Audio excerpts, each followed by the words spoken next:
Dans l'évangile de Jésus-Christ selon saint Luc. Jésus était dans une ville quand survint un homme couvert de lèpre.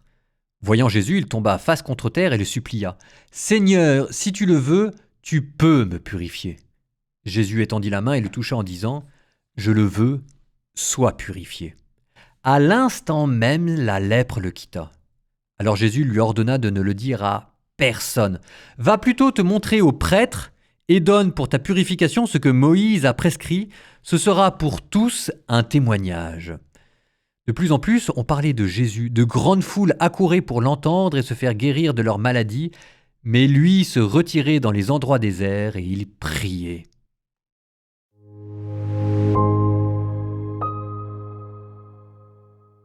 Pureté et impureté dans la Bible. Et là, vous avez un lépreux qui est impur. Alors vous me direz, c'est pas difficile à imaginer un lépreux qui est impur parce que ça défigure tellement le visage qu'on se dit bien qu'il y a un problème.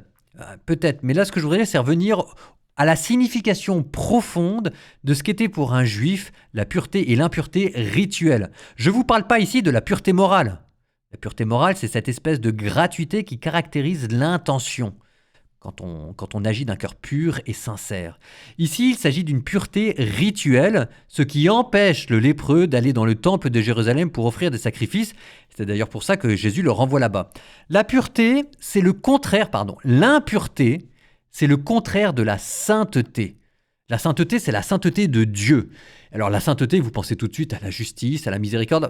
Pas tout à fait. La sainteté, dans l'Ancien Testament, le Dieu 3 fois saint, le chérubin qui dit « Saint, Saint, Saint le Seigneur » parce qu'il est comme une flamme ardente qui embrasse tout sur son passage. La sainteté, c'est la vie de Dieu en ce qu'elle déborde.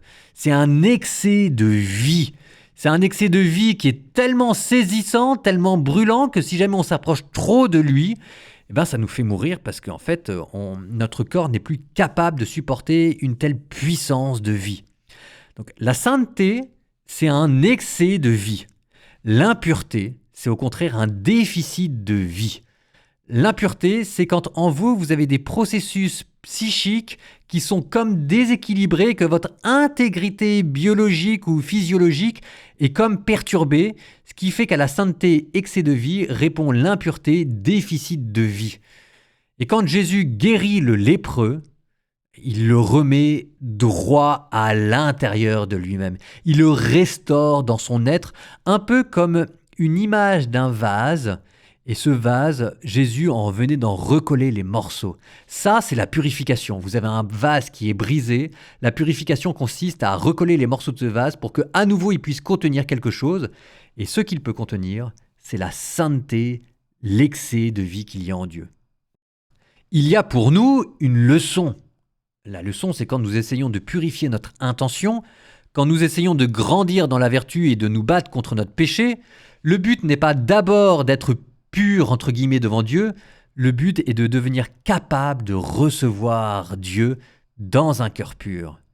Donc, tentez votre chance et voyez si la pureté que vous avez ou pour laquelle vous vous battez, Dieu n'est pas en train de la remplir de sa sainteté.